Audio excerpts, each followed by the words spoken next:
of my streams when I'm going into a coughing fit already. They did pretty good earlier today.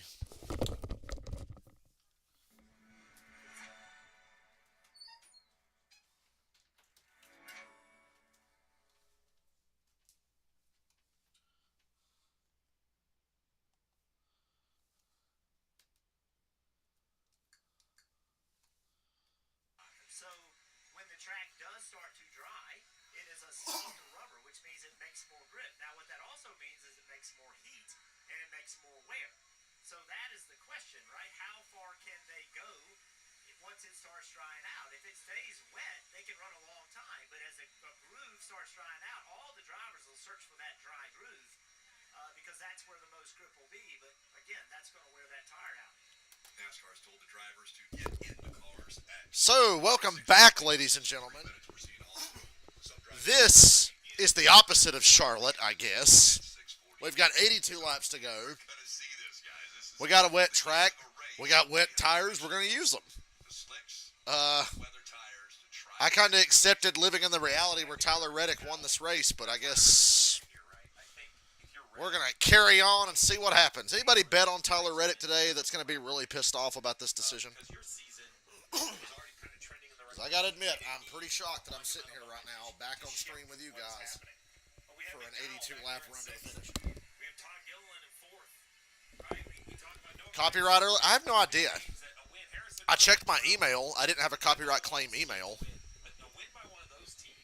But I was probably about to stop my stream anyway because I'm like, I didn't think they were going to start the race back, but it was obviously going to be a long enough delay for me to stop a stream, go get some food, eat it, and then come back. So I was probably going to stop the stream anyway. I really wish they wouldn't dry the track so much. We don't need to dry the track. The track will dry itself, and we have wet weather tires. So, anywho, we're back. If anybody got burned by betting on Tyler Reddick to win this race and you're really pissed off about not getting your money right now, please let me know.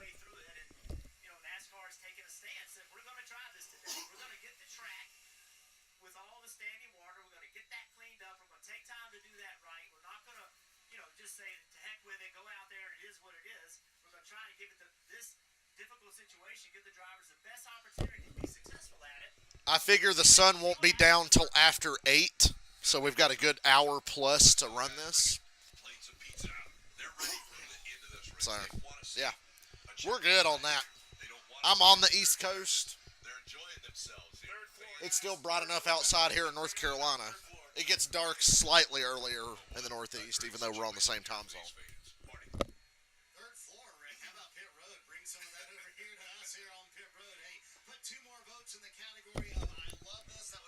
As soon as they said drivers to their cars, that's when I fired my stream back up. They're trying to figure out from NASCAR how this is going to go because Cliff Daniels just made the point to me. He said, I think this track is going to dry very quickly. We may not get 20 laps on the wet tires. So what the teams kind of want to know, Kim, is, hey, what's going to happen? Is it going to be a non-competitive stop when we eventually do go back to slicks? That's what they did yesterday in the Xfinity Series race. Yeah, Marty, similar story here with the team of Brian Blaney. I don't know why we do that. I think we should just let them run the tires they want to run, and if you don't switch at the right time, that's on you.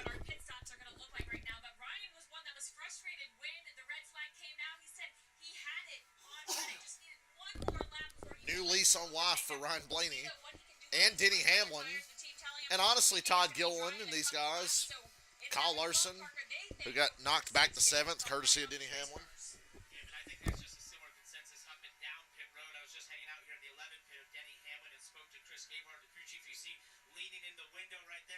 Recently spoken to Denny, and I asked him, what did you tell him?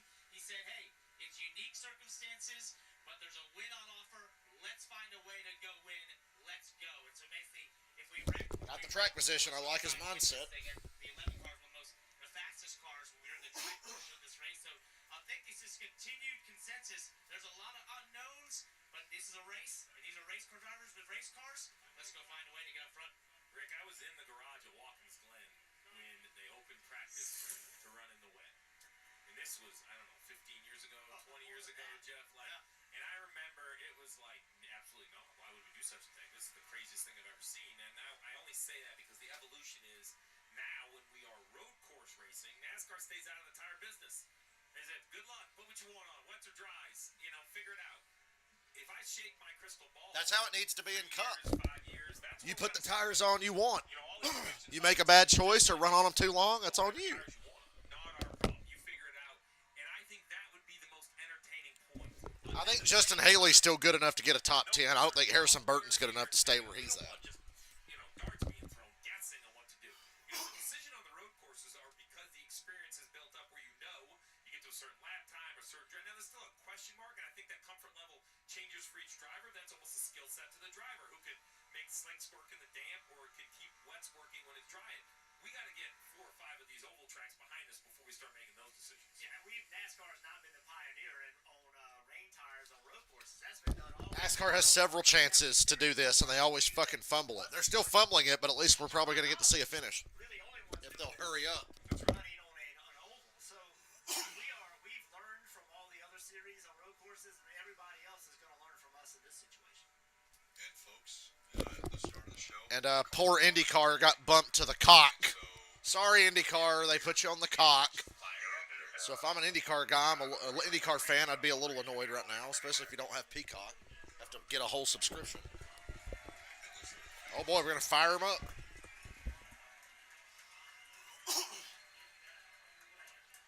They've stuck it out. They want to see the end of this race.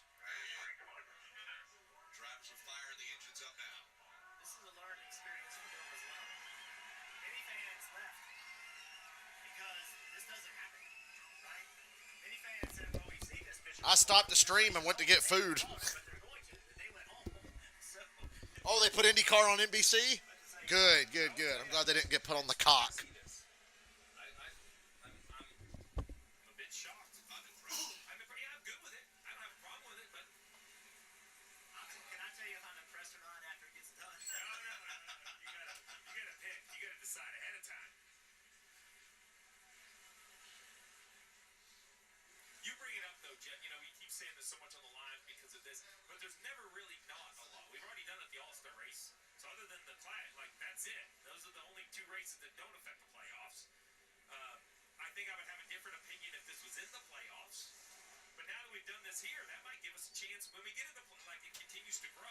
Yeah, there's been testing with rain tires, and but that's not the same as competition. The way you really learn is in competition. Now the negative of that is you're paying points and all those types of things. So if it doesn't work Line out, 'em up. it marks people. But again, every race team came here knowing that there were wet weather tires, and be prepared because we will put them on if we can. They'll be lining them up on the back stretch. Again, they were directed to go into their pit stalls for this purpose, so that the teams could put wet weather tires. So, Possibility existed. I don't even know how to feel. Like, I'm happy that we're going to get Line back up the way they were a race. before the red flag came out. It's just unprecedented circumstances, to say the least. They'll roll around, and we heard Tyler Reddick mention, "I'm going to feel it out." So under caution, he's going to feel what kind of grip he has right now with these wet weather tires. And that's an interesting thought process. I mean, yes, you're going to swerve your tires and you're going to try to figure it out. And I think you will even try to simulate a restart. You'll put that thing in restart gear and try to launch to see how much rear tire spin that you've got. And on top of all that, Steve, Double double file restart it. Which I support. I agree. We are a double file restart series. And I wanted it. I just didn't expect it. that's what we do. And so we've done it. We're here now. Racetrack, so why not just do double files here as well? Let's not forget, we saw a street course single file. I don't get dragged into playing Killer Clowns later. Seen a lot first. We're going to play a VR game, probably play Batman, and then finish Iron Man tomorrow. Different way, but Probably. If I can get Batman to work. It was working earlier. I want to try. The last one to make their way off of pit road. Let's listen in on the radio for the 51 car. Justin It's already a lot for the bottom down the front stretch here, especially from the entry to the pit road to the flag stand, has a bunch in the bottom 6 or 7 feet. They got to understand to run on these tires, the track needs to be a little wet. I didn't see the point in drying the whole thing out. that is too much water to run through, but that's an area The yellow flag's back out, ladies and gentlemen. of your concerns.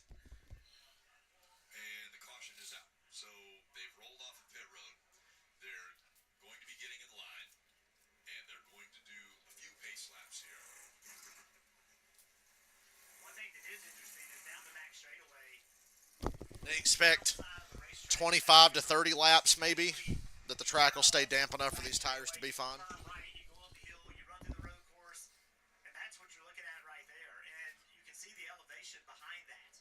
And so I'm very curious if that water is going to continue to run across the racetrack, which, by the way, the reason those bumps are over there, that they get into turn 3 and we see left front lockups and we see the cars bouncing, that's where the braking zone is. And so it's going to be interesting to see how that impacts where they can or where they cannot brake. 2 hours and 14 minutes was the red flag I'm ready, sir. of this race as they were getting the track Now we're going to ride around under a caution for 25 laps, on these and then the track will be dry, and there'll be no point to any of this. And we can just put the regular tires back on and go. with fuel if they wanted. We're seeing somebody take on one of those pedals. Marty. Rick, all the drivers wondering what's going to happen once we go green. Christopher Bell also wondering what's going on inside my race car. Listen to this conversation. Adam, does my defog, is that an actual switch? Like, does it work? Yeah, it's just a little fan that blows on the inside of the windshield. You're welcome to try. Once the car gets back up to 10, I would say most of that will go away. Steve, I can almost promise you never had Jeff Gordon and Dylan Bell said, wait, that's a defogger? Defogger worked inside the race car, have you? Well, we did, and it didn't work. Matter of fact, our windshield wiper flew off that day at Watkins Glen, and the defogger didn't work. So we didn't know what we were doing. And that's the only required thing. So let's talk about wet weather for this oval specifically. The tires are obvious, but the only other thing the teams were expected to have a defogger here. There's not an approved method. The teams kind of can bring whatever system they think will work the best. NASCAR said they would take a look at it at the beginning of the weekend, but they weren't getting into the rain business as far as how to defog your window. So you heard on the 20, it sounds like it's a little fan. I do agree with the crew chief that once we get some temperature in the car, that will help that, I think, quite a bit. I'm going to point one thing out. Over under. How many laps are they going to run under caution here? 15, 20, 25, 30, something like that. That's going to be It'll be a stupid amount. as they're coming up through the gears and on these restarts. That'll be interesting if we'll see any tires spinning on that paint that is right at the start-finish line. Let's listen into the 11 radio. It's really slick. Denny said it's really slick. That's good. That's why we have these tires. That's not a problem. It's good for those tires. They're going to hand away a Cup Series trophy and pay point, so we're going to do the best we can. I like that answer. Unprecedented. Saying, I don't disagree that he has his opinion on this track, but to the crew chief's point, Why couldn't we have done this at Charlotte as the winner, when I was there, huh? the rest of the points available. I find it interesting, where are they going to run? You know, we saw, I was wondering we that. saw driving. We haven't really seen on ovals where drivers have run offline like they do on road courses. On road courses, it's very common to see drivers not run in the preferred lane and when it's dry because it's slicker there. There's rubber, there's oil, all kinds of things there. But here, we have seen drivers in the dry running way above in the older asphalt that has more aggregate. And see right here, there's this shinier black. That's a different asphalt than above it. And they've been above that even in dry conditions. So where is the grip? And below that, below the white line, that's older asphalt as well. You can see the color changes. And I don't know. I mean, I don't know what lane you want to be in. No one else does either, but we're all going to figure it out together. I might start at the bottom just to give myself a little bit more room if I need to slide a little. When he said we're going to figure it out together, I'm glad that I'm in the booth figuring this out as opposed to behind the wheel of one of these race cars. The one thing I'll say, Yeah, you can't tell me Fox didn't have something to do with Charlotte being the way it was. opportunities. I got ripped off that day. There are unique situations that get presented to you, and finding a way to excel in those moments, that's what the best do, right? And tough moments, challenging moments, and that's what this is. Well, there's 30 cars on the lead lap. Everybody has wet tires. Everybody has enough fuel. So at this point, there's really not a lot of gamesmanship on strategy. It's 30 cars trying to figure out a way towards the front. Parker. Well, just to add on to Jeff's question about lane choice here, when I was talking to Tyler Reddick after we had our interview, he told me that he felt like maybe the middle of the darker asphalt, the newer asphalt, was best, and his reason, because there wasn't as much rubber laid down there when we were running in the dry. He had noticed that it was kind of a no man's land, and therefore, in his mind, that might potentially be the best place to run, but you won't find out until they get running, Marty. So, Parker, remember that question that Cliff Caden, I've been saying I don't know how to feel. Did you hear me say just now? How many laps are we going to waste under caution here? I said about 15 or 20 at the least. So we went public with that question. Listen in. Hey NASCAR, we would love to know if we're going to run to a caution when we think it's dry, or if you're just going to leave it open and pitting is on us. We'd love to know that. So that question went out. He's still waiting on the answer from NASCAR. Meanwhile, Kyle Busch, who's sitting back in Kyle Busch's car just broke down on the front stretch. climbed out of the car. Oh my God. Yeah, he parked the car, and that is on the exit of turn 4. Parked the car and got out of it. This has not been a good day, though, for this team. And our safety crew is going to pull that car back into the garage. You know, as crazy as it sounds, as much trouble as they had had until this, whatever's happened here, they were still in the lead lap. And who knows what's going to happen? They could have actually picked up a lot of spots. Oh, he hit the wall. Oh my God, something broke on Kyle Busch's car under caution and he hit the wall. I don't know if something broke on the car. What the hell? Traction. I know they've been working on the car. Back to the Cliff Daniels conversation about pit road. So here's what his question is. NASCAR has said that there are really two decisions to be made, right? There's the cars on the racetrack and the race condition and all of that. But then there's also, hey, if we have to either put another set of wets on, are we okay with live pit stops? And I think that decision needs to be, considered with a little bit more care because you have these humans that have to jump over and do the pit stops. So looking at pit road, I mean, it's basically soaking wet. I don't see any dry spots. I would be a little surprised if we went to competitive pit stops. I would prefer competitive. I think that I would prefer to stop riding around under caution here as soon as they get the 8 car off the track. That's what I would prefer. there has to be some sort of limit.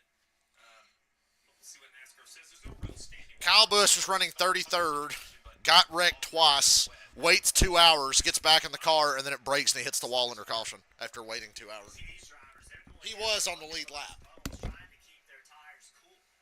That's the opposite of what we normally see.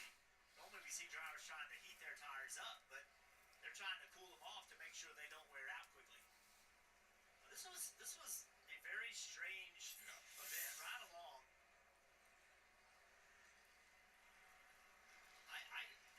I don't know if he had a mechanical issue, if he had some. Looked to me like he just slipped. I don't know. All right, Marty, what do you know?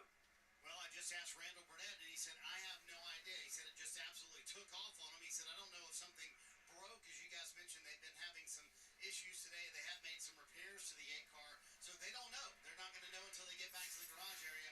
But, Jeff, I would challenge you to find a worse 4-week stretch in Kyle Busch's career, maybe. It's just been not a good month. Oh my God, we just got the 1 to go. Reddick, Blaney, Hamlin, Gilliland. The front 2 rows. McDowell and Haley on the 3rd row. I couldn't even tell you where he was. Wow, we got the 1 to go. I thought we'd just sit here and ride around a while longer.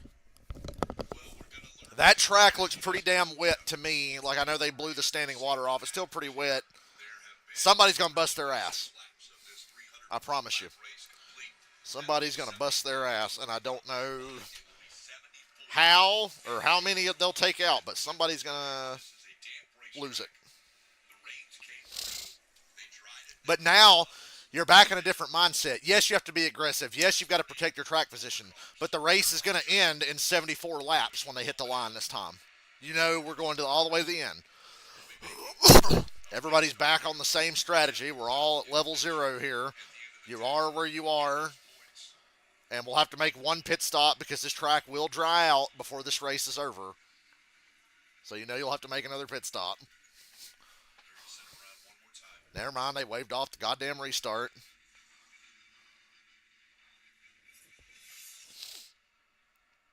Why? Oh, Corey fucking LaJoy, that's why. God, Corey LaJoy sucks. Have issues under caution. And if I'm a spotter, what am I saying to myself? Now we're getting the 1 to go. If Corey LaJoy can keep his shit straight. Cars, two really good race car drivers, just apparently Corey clearly just lost it. We don't know what happened with Kyle Busch, but I mean that just makes me even more nervous for the start of this race.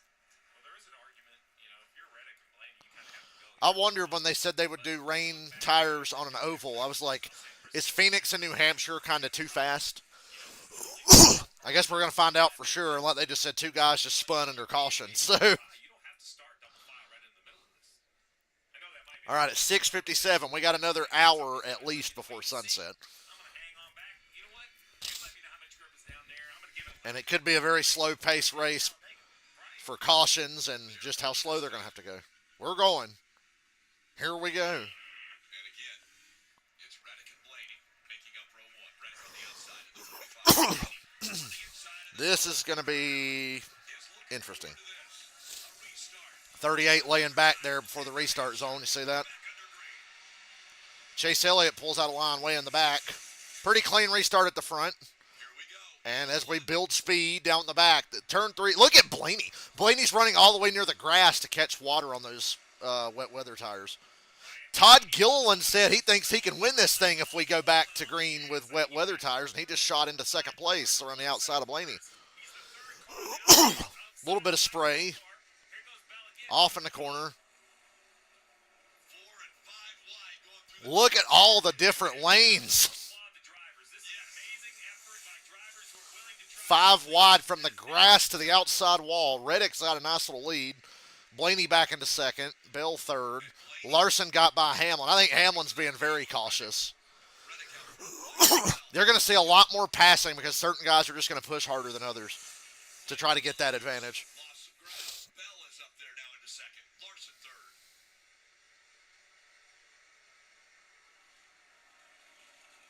Now we see everybody seems to be a little more comfortable. Whoa, whoa. The top two lanes. Reddick's got a nice lead. They're pointing there. Last lap by, remember, 30 Larson and Bell are dirt tracking for second place. 5 seconds, so 5 seconds slower. But we expect that to continue to improve as Bell dives to the bottom of the racetrack. Ain't like a dirt race. We have one on the bottom and one on the cushion. Yeah. Larson up high. Those two fighting for second.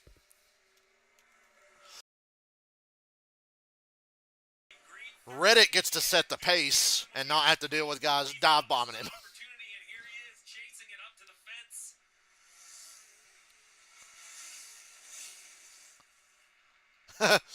Bell back into second. 34.85 for Reddick that time by. Another. Every lap They're getting a little quicker. They were running 35s. Now they're back up to running 34 seconds. see it drive. I think it's more of a confidence situation. Bell and Larson look like they're running at Knoxville from a week ago. Yes! I said they were dirt track racing over here. Racetrack. Bell and Larson, and then Letarte said, yeah, they look like they're at Knoxville right now. That's what they're doing here. Hey, there's Kyle Busch in the garage. Walking away, not the day. Sure feels good to have a cameraman following you after that. 1.6 seconds separating. At least we got the race started back again to give this a chance. Constantly changing. A lot of guys jumped up to the very top of the racetrack and made good. I like the cars running the apron. Some others on the very bottom of the racetrack. And remember, there's progressive banking here in New Hampshire. So it's 2 degrees at the bottom, 7 degrees at the top. That's Truex is on the lead lap with his damage. banking when you get closer to the wall. Josh Berry, Chase Elliott up over 10 positions since the restart. Elliott and Berry have gained. Chase Elliott's back in the top 10. I thought Logano ruined his day. Chase Elliott's in the top 10 now. Lap time. I don't think the track is improving. His visibility, Ooh. not bad at all. Agreed. Look at Ryan Preece up 14 positions. Priest gained 14 spots. Josh Berry gained 12. The dirt tracking guys are kicking ass. Truex has asked himself what he has got himself in the middle of. He was 21st. Carson Hocevar on the apron there, right in front of Brad Keselowski. Caution, we got to spin. Whoa, Chastain. Whoa, Ross. Yellow, yellow, yellow. We're going to stay on wet tires here, obviously. When he got around and the caution comes out. Now you're going to get another restart, and guys are going to be even more aggressive because they feel more comfortable after already doing one restart and running some laps. I want to give it to Ross. And that was a great save by Ross. I don't think he hit a damn thing. Not screaming, not complaining about conditions, not anything.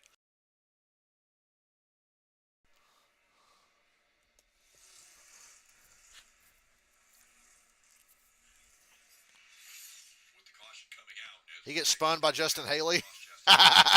Or did he just lose it? I can't tell. Late to tell. He was on the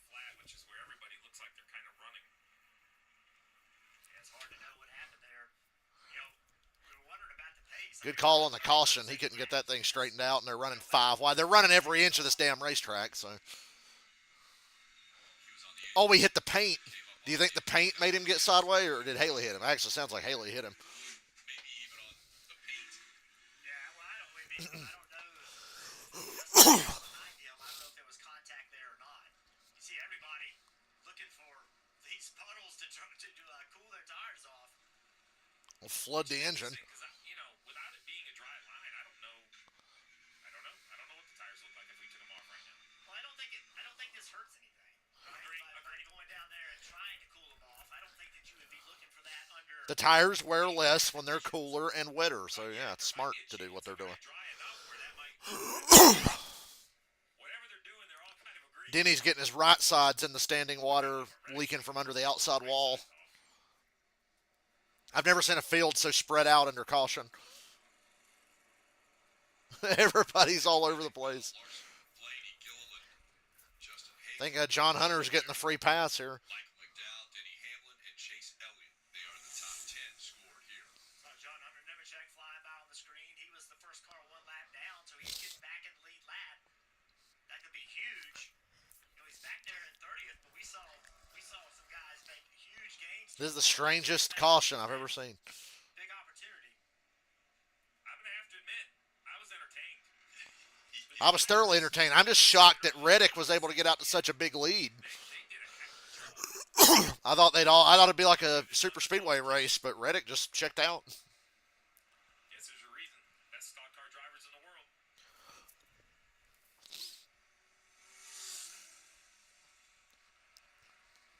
Parker, Hey guys, I was just listening to the radio. Tyler Reddick, he has not said much on the radio describing what that race car is doing, but his team has done a lot of description around what Christopher Bell has been running line-wise. So they were explaining to him basically the line and how he was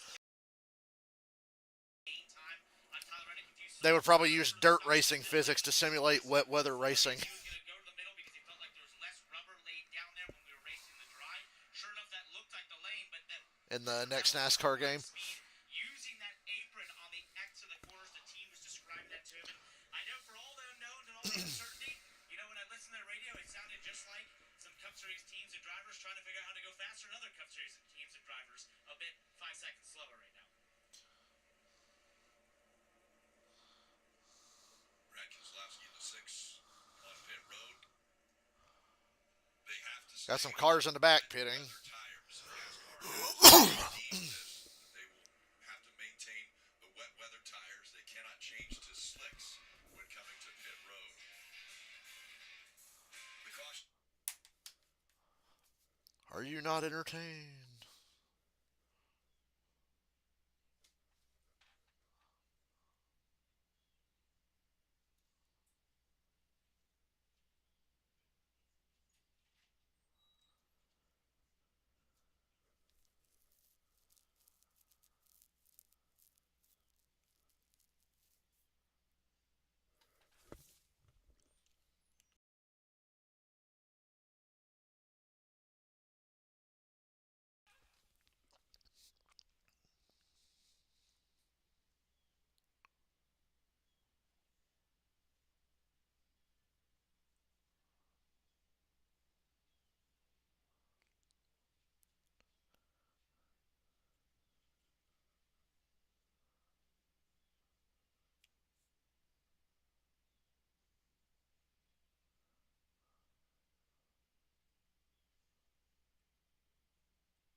Excuse me.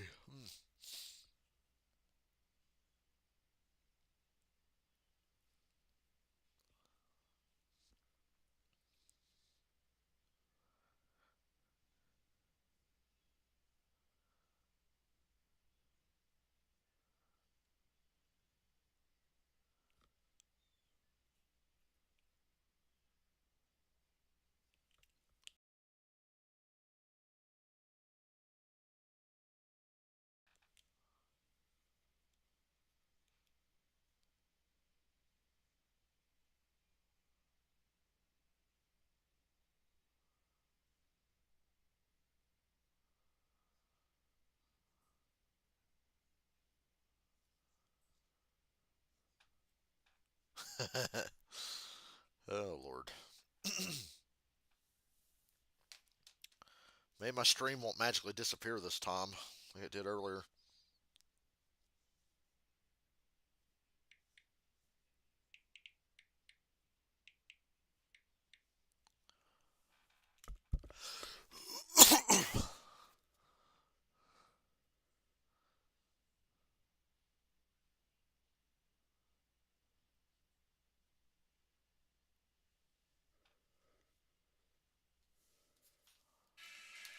Jeff, I think you put it Back to the world's weirdest race. watching this evolution take place, and we were under the impression that they were to maintain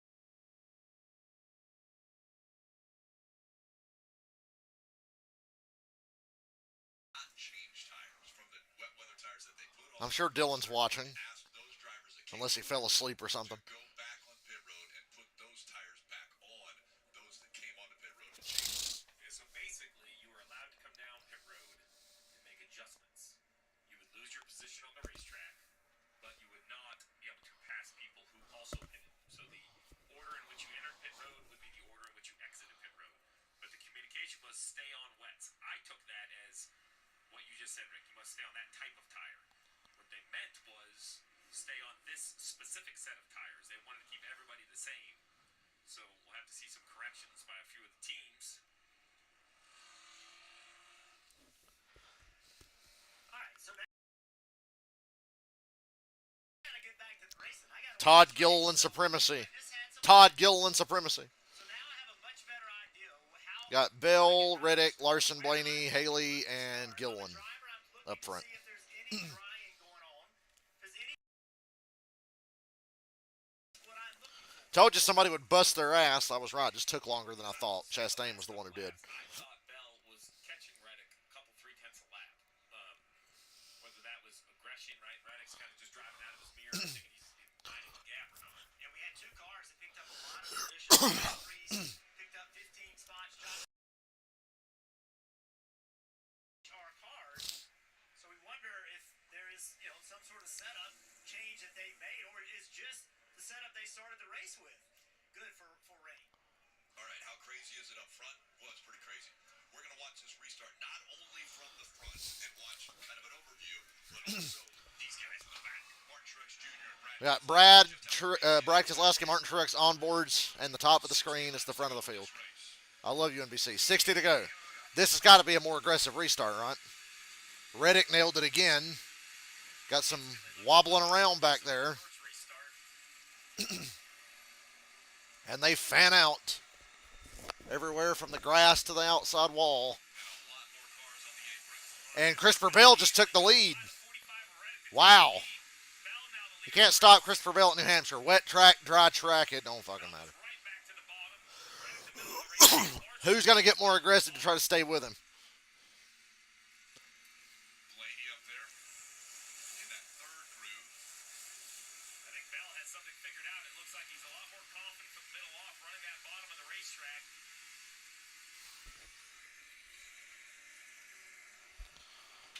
So Gresham way up the racetrack. Reddick's running Bell's line now Higher up the racetrack. on the apron.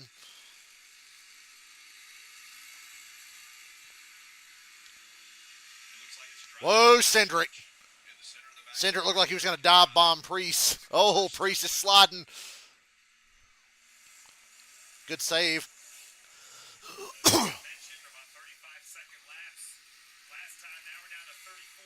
Your fuel mileage is fantastic when you run a couple of seconds slower.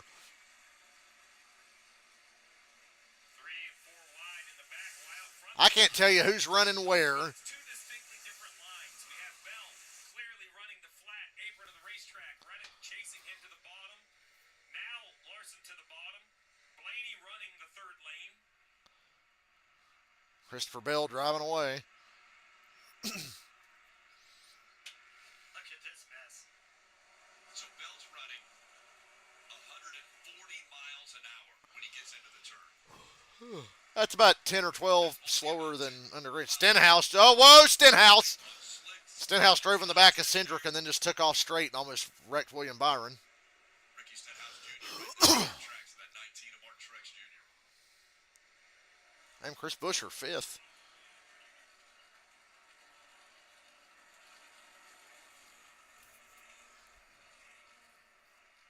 So many in the middle of the racetrack. Blaney for 3rd with Larson. Everywhere on this track, from the apron all the way up to the wall. Here comes Blaney. Larson way up the racetrack right there. Blaney all the way on the bottom.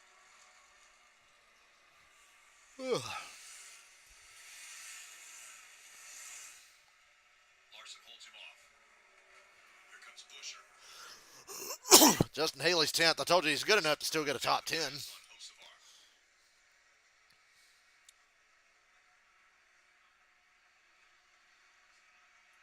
You can really see who gets back in the gas quicker at the center of the corner. Cars are all over the racetrack. That definitely is making a difference for sure.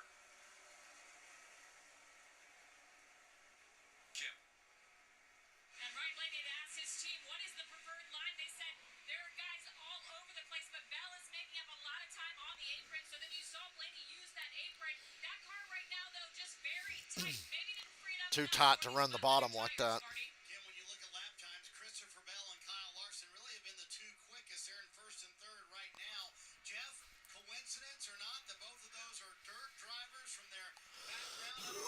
Experience will translate to wet weather tires for me, but maybe so. What do you think? It's a softer tire and a slicker racetrack. I think the skill set applies from dirt racing to rain racing, if you want to call it that. Happens much more than it does in asphalt racing because the track changes so quickly.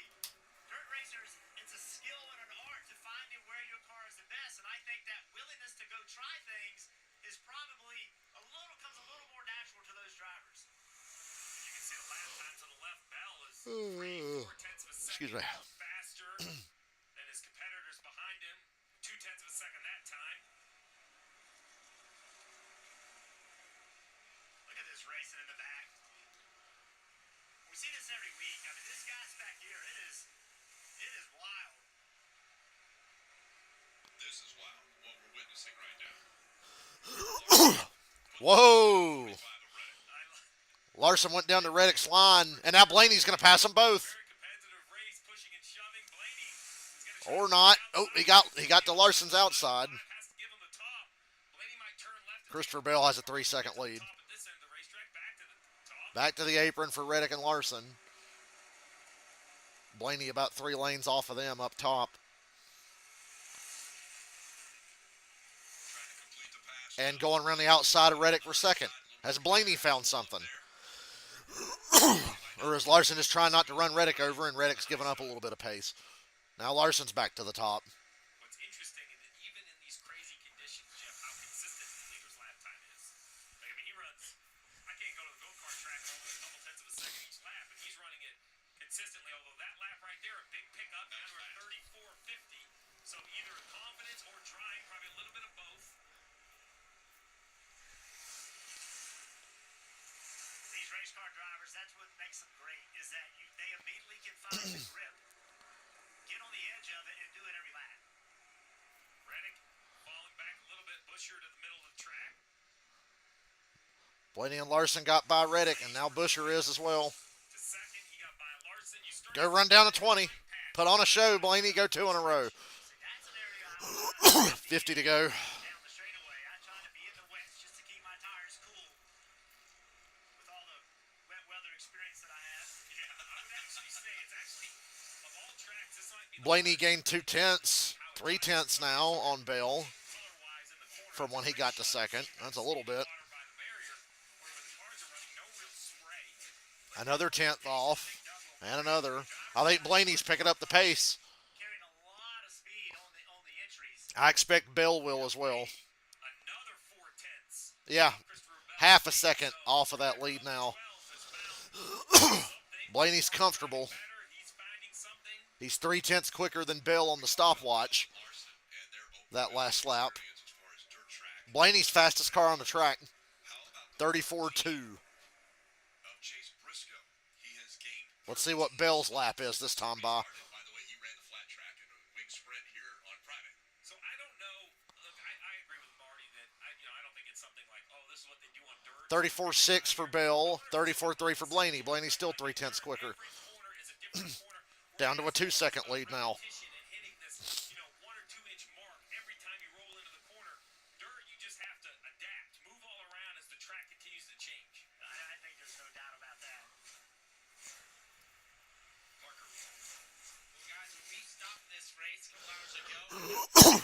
Like I said, on dry conditions, you run 30s or 31s. Everybody's running 34s right now. This race being restarted back is kind of karma for Denny Hamlin, I guess. He's struggling.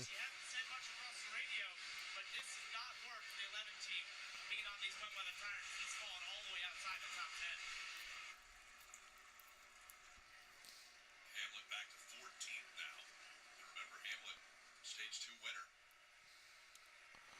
Blaney within a second and a half of Christopher Bell. Behind the 11. I wish they'd keep showing lap times instead of intervals. See that? It's getting drier every lap. 144 was Bell's speed when he got into the turn that last time. It's 4 miles an hour quicker getting into the corner. Closed the leader's gap down to 1.4 seconds. And Blaney's hungry. 46 laps to go in the race. Got screwed at Gateway. He's been on a tear. This set of tires can run that distance, or whether a caution will be required. Steve, one thing I think is worth thinking about as well is we know that this car performs its best. And Corey LaJoy has spun again. So that'll bring the call. And we have a caution. This is an opportunity. Corey LaJoy caution number 3 or something. Whatever it is. I've lost count. Change tires. Corey was running 30th. That was a 15-lap green flag run right there. 15 laps of green there. Somebody looking for wet. Still too wet to put slicks on, I feel like. Lane that has dried. Here's Corey. Corey on the bottom of the racetrack trying to make a pass. Straddling the paint there. Did not have That the might have helped him get spun around. Nobody touched him. Then again, nobody ever has to touch Corey for him to wreck or spin out. Whoa. Logano slow to avoid that.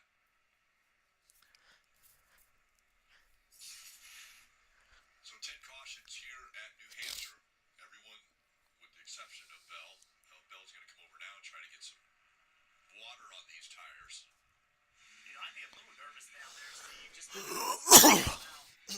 debris and items on the racetrack. That's where it always ends up. You would never go down there on slicks because you'd be afraid that it would puncture your tire. And I would be nervous about going down there.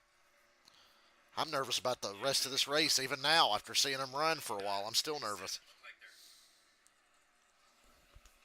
running a little bit faster than others.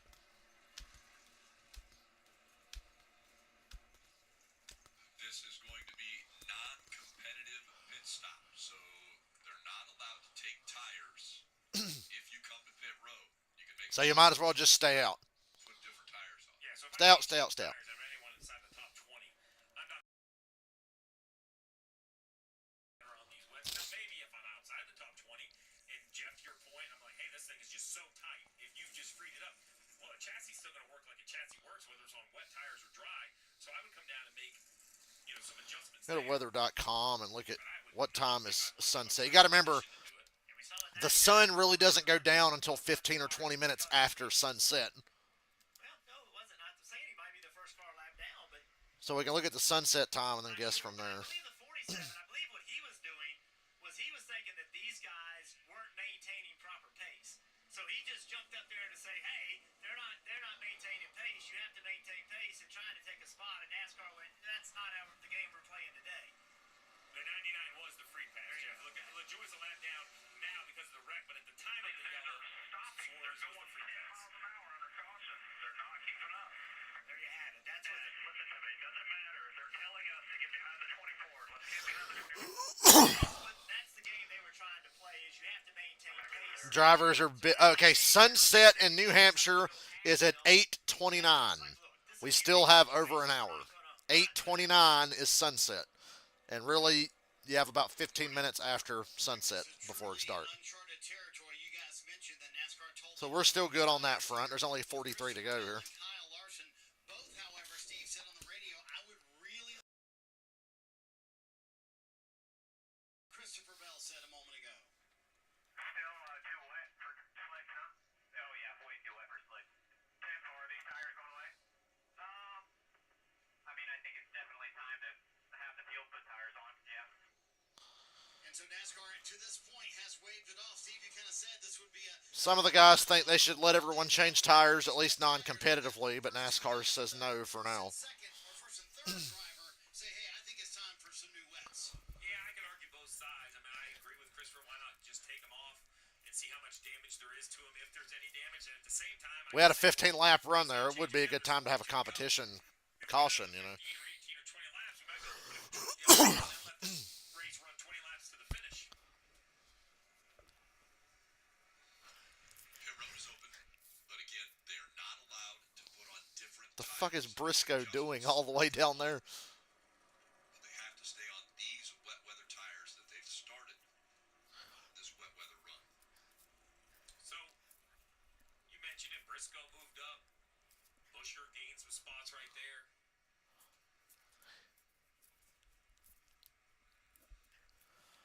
And it looks like we've got I don't care what you adjust on Corey LaJoie's car. His ass will go out here and spin out again, I promise you. He pitted. Radio conversation with his crew chief Chris Gabehart when they were trying to explain to him how the 20 was going so fast. Take a listen. You're lifting quite a bit earlier than they are. To run on the apron, you're saying he's going deeper. I don't understand how he's holding it. I don't know, bro. That's the data. That's all I can tell you. So Steve, what do you tell your driver in that situation? What do you say? Wait a second, I don't understand. How is he going that much faster into the corner? There's not enough grip. I also might add that Denny did say about his race car that when he's above the tarmac, the blacker, darker tarmac, he said the car just went straight. It would not turn up there. So I will give Chris Gabehart. Can we get the one to go this time, Bob? I'm just telling you what the data says. Like, I'm not driving.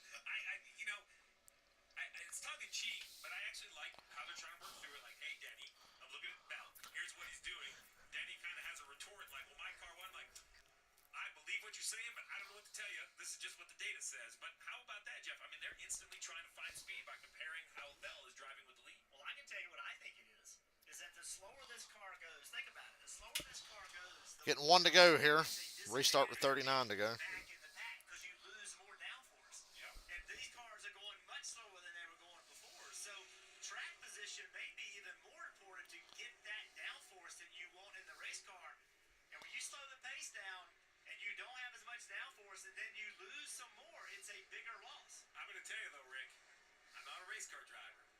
But if I feel like I'm out of control, so it takes this drive. I'm having a real, my brain is having a real struggle with that one. all right. So Xfinity fastest lap. Let's take a look at what it was with slicks, and now what we saw with Christopher Bell, who's actually turned a very impressive lap at 34 flat. But on slicks for Chase Elliott, it was 30 flat. On rain tires or these wet weather tires, 34.86. So almost 5-second difference. Well, remember, Chase was in that wreck with Truex. No, excuse me, with Logano. Logano kind of went in there. That's what the damage you see on the left front. Chase is all the way up to 12th. All right, last restart definitely looked different, Jeff. We'll see if this is yet even more aggressive in the braking zones. 39 laps to go.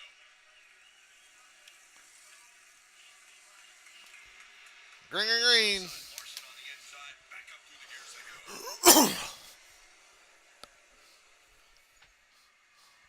Larson on the apron. Bell 3 lanes up top. Great restart for Blaney. Outside's really working for Bell. Outside line. Larson's going to stay exactly where he was, slide into third. More commitment of corner entry speed on the restart. Can't believe that's not leading to more problems on restarts. Chase Briscoe on the 14, also utilizing that apron.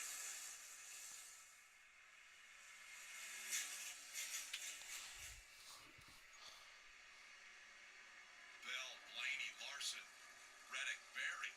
That's right, Josh Berry up here now on the 4. Running in that 5th spot. Look at that line now. It is really starting to dry out. Big dive from Briscoe to the bottom. Wow, Briscoe, the only car in the top 10 to be on the apron right now. Everybody else is on the racing surface. Suddenly everybody's moving up higher and higher. 33.6. That's 8 tenths quicker.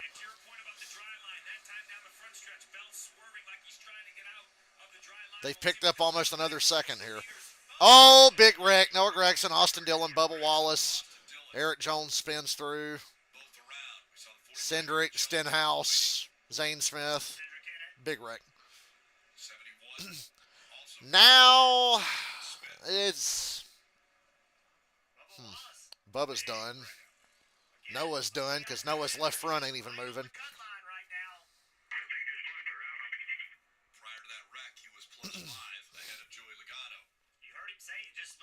And a banner day for Richard Childress Racing. This car is done.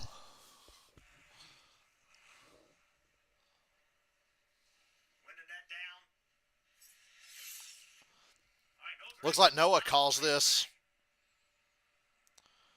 Noah, 3 wide on the bottom.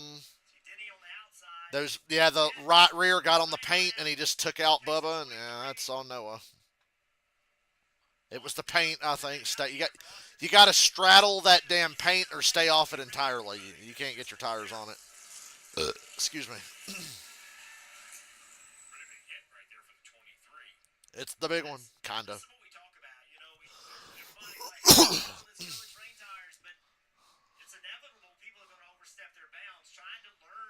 Surprised it took this long.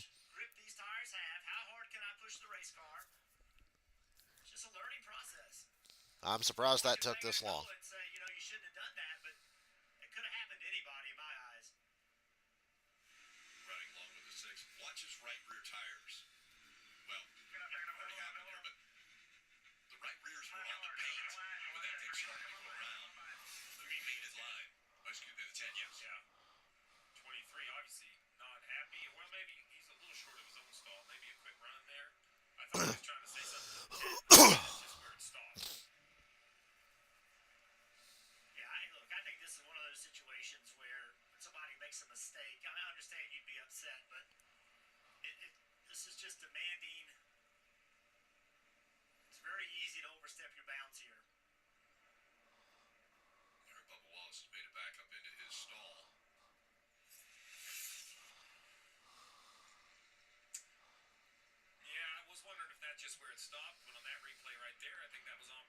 Bubba was pissed at Noah.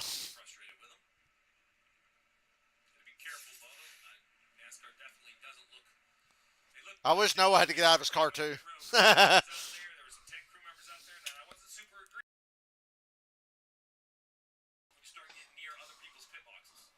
Oh boy, now it's time to jump all over Bubba Wallace and make social media uninhabitable for the next 3 days.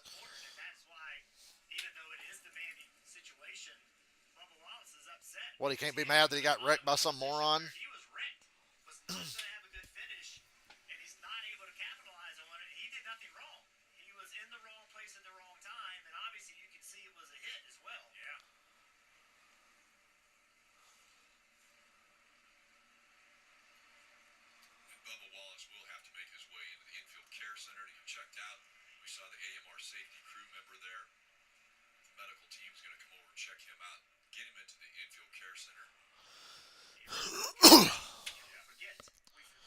He looked pretty shook up from the hit. It wasn't really, well, I mean, it was kind of Noah's fault. He's the one that wrecked. But yeah, he hit the paint. Rick, you mentioned the paint. Taking another look at this, I don't have enough experience on an oval, but I know in the road courses the paint definitely looks, a little bit slicker. The 10 goes in. Look at the right rear. It kind of gets. I called that a few minutes ago. It kind of stays on the paint, snaps right around. Now look, last run we had cars running all over the racetrack and some on the apron, so I can't say with confidence the paint was the difference this time, or whether it was just speed, but it definitely was that right rear on the paint. Here's that impact you talked about, Jeff. Front tires stay off the ground, and the angle of that impact, Steve, is why it was so severe. I mean, it was essentially a head-on impact. It was not a glancing blow by any means. All right, so they're going to be allowed to come onto pit road.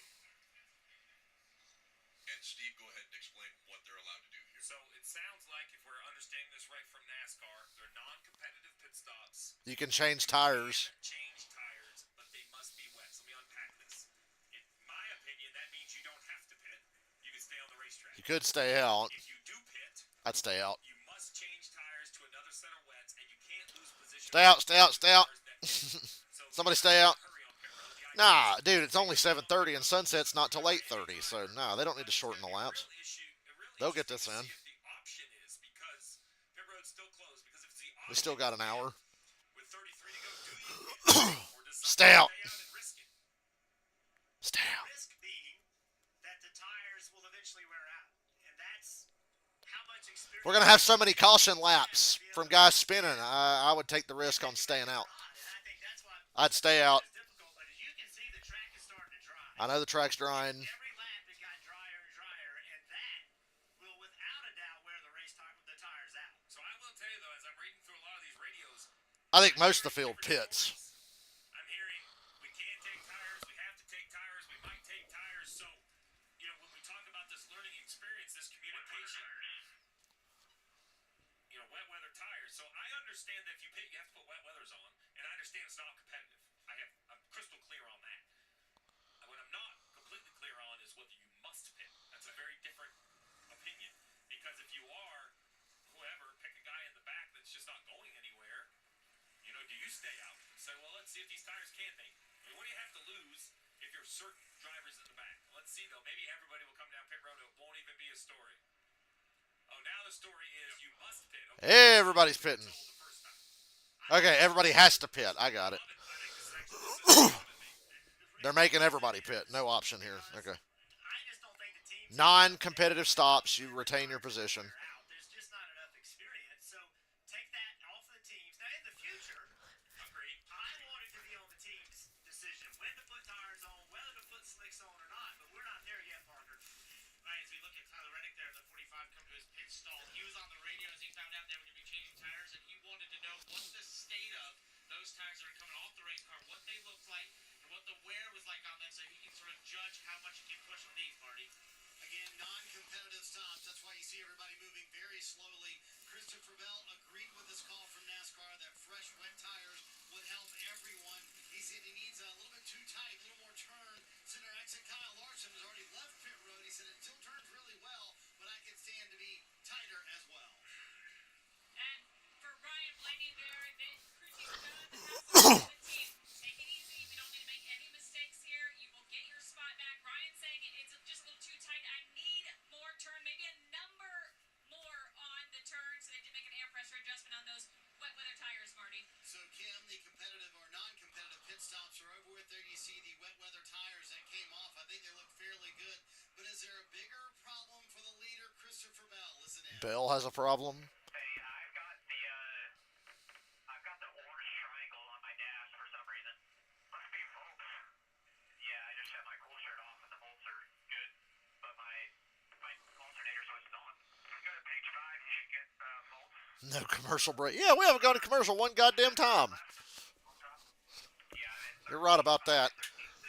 Once he turned off the cool suit, it did go back up to 13.6 on the volts, 31 to go. Obviously, water and electricity never mix, do they?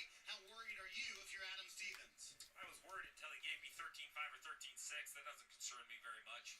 You wonder, I don't know if it's a rain thing or maybe like an RPM thing, you know, with the pace being down, maybe the engine's getting in a really awkward RPM, you know, for the alternator to activate or charge. But we'll have to, I mean, it's good to keep an eye on. He's obviously at whatever the orange triangle is, it got his attention, which is good. He's made adjustments to it, shutting off the electrical draw.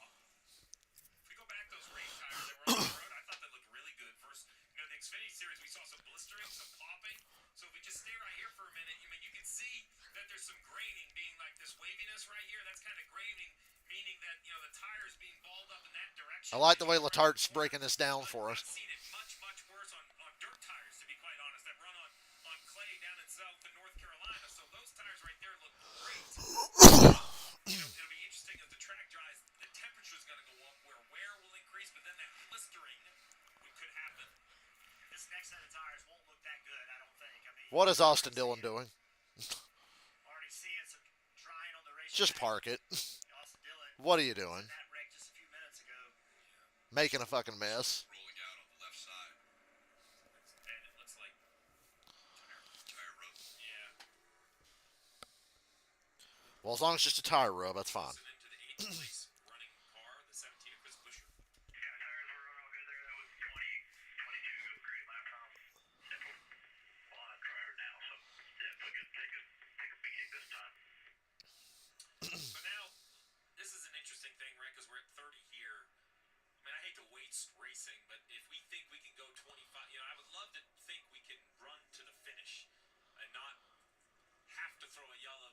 set of tires on, but you heard Chris say, it's drying quickly. And it's easy to say to try to, a road course is big. It's 2 miles. You go left, you go right. There's normally some wet spots that you can find. There's only 1 mile of asphalt with 30-something cars out there running. There are some darker patches than lighter patches, but it's not like there's a whole lot of standing water. There's a little in the front stretch, but it's not in a position where I think you can get there at speed. Marty. See, let's chat with Adam Stevens, number one. Came off. I know Bell wanted them on the stop before. Were you happy with the wear you've seen? Yeah, they look great. We didn't see any blisters or any signs of excessive heat. Something you worry about here when you have to go this long on these wet tires, but they've been holding up well. The track hasn't really dried all that much, but it's going to start drying a lot quicker. So with 29 or so to go, or 25 or so by the time we take the green, what's your thought on the voltage issue? Concerned or not? No, we probably got our cool shirt a little bit wet and started drawing some extra amps. As soon as we shut it off, it shot right back up. There you go. So Adam Stevens not concerned at all for Christopher Bell. And I know our cameras don't really show it, Steve, but it's starting to get a little dark here on pit road. Rain coming as well. This is going to be an interesting final few laps. And the one to go. We're going to restart with 27 to go. The top three went to the top, and that's because the outside lane is drying at a faster rate than the inside lane. Willing to give up rows to get to that top position. Tyler Reddick will be on the bottom of the racetrack for this restart with Christopher Bell on his outside. Bell, the control car. Blaney will be behind him, and then Larson. Anybody got anything for Bell? I figure as the track gets drier, his advantage will grow. So lane choice, it's Bell, Reddick, Berry, Blaney, Busher, and Larson. And doing an exceptional job right now if he's going to restart inside the top 5. He kind of used that juice for a big game. Damn, Josh Berry going to win the race. Wouldn't that be fucking sick? Can he keep the position? We're about to find out. There'll be 27 laps to go when they come back by this time. Reddick on the inside, Bell on the outside.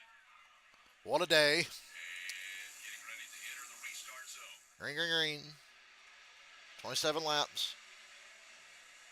Bell and Blaney have the advantage. Car is still going down on the apron. They got fresh wet weather tires now. Everybody does. Get after it, Blaney. He's not clear of Larson. It's going to be hard. Whoa, whoa, Larson. Whoa, Larson. Whoa. He's doing the Denny Hamlin. Him and Blaney were on each other's doors. Blaney wins. Got to go chase Bell now. Whoa, 3 wide behind him. Oh, Briscoe.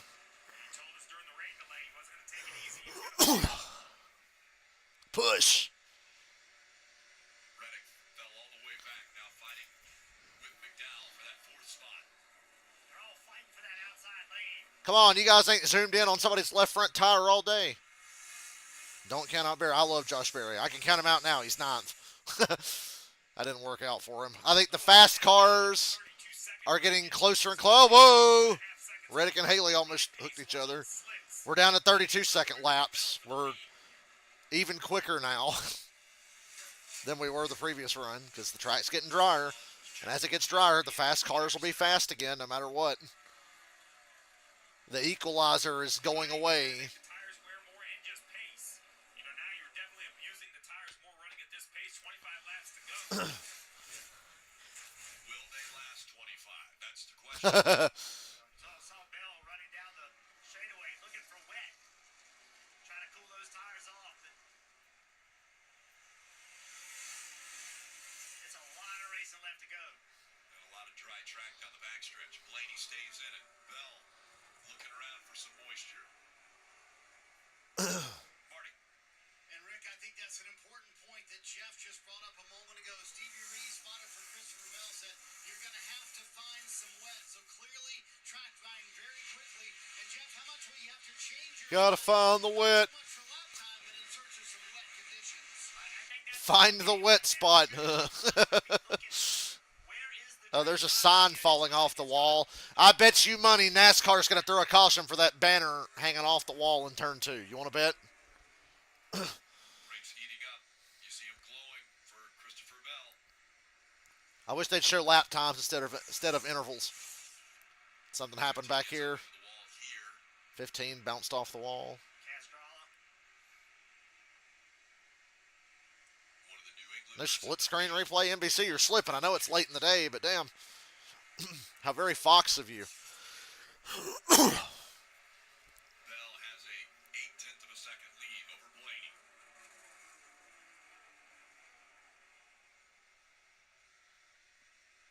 Josh Berry back up to 5th. I like it. Higher line through 3 and 4, and it's starting to dry a little bit more. That's what we heard out of Harrison Burton 10th.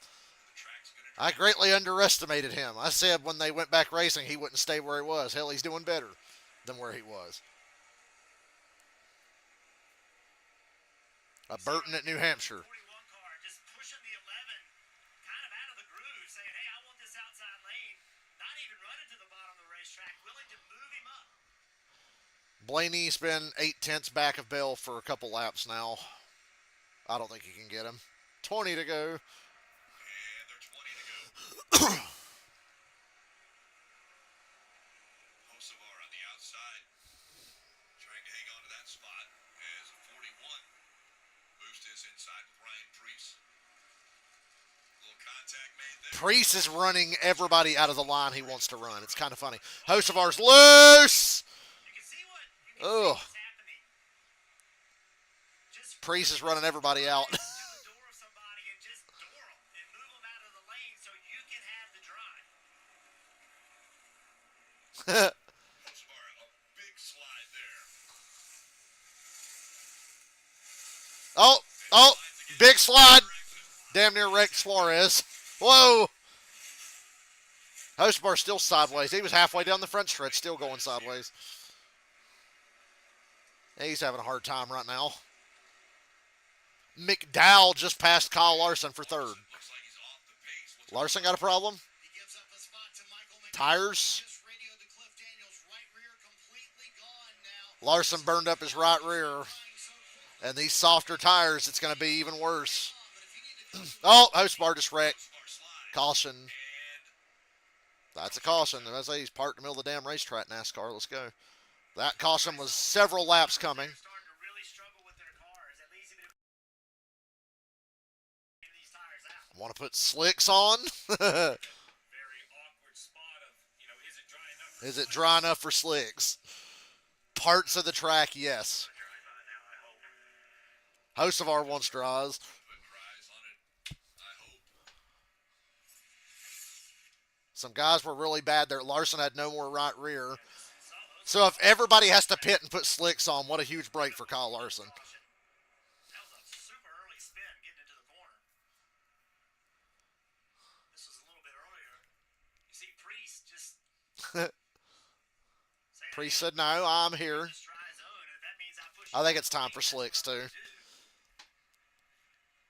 Kind of a bummer, but it's time for slick tires. Trying to recover in the throttle, just pushing hard. I don't know how that wasn't a bigger wreck. And then right here, just around it goes. This is an eventful few laps. He'll still probably finish ahead of Corey LaJoy. A learning experience from what they're doing on the racetrack, to the procedures on and off pit road, to the communication between NASCAR, the competitors. Jeff Gluck says most drivers are on the radio saying they need new tires, that these won't make it another 10 laps. Yeah, it looks wet. If you look at this, But the track's so damp in some places, it's hard, man. the old asphalt, the new asphalt, it's a little bit of a drying lane, but all that's wet. You can see that a little bit of drying, but that is not ready for slicks.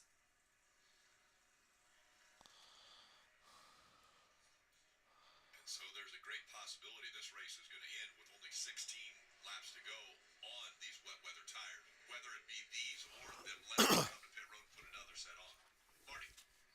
Rick, that's the debate right now. Is the track ready for slick tires? Kyle Larson thinks so. Listen in. Kyle Larson says, yeah. Well, of course he wants tires. He's got his right rear's going down. I think it's dry. And here comes the Vern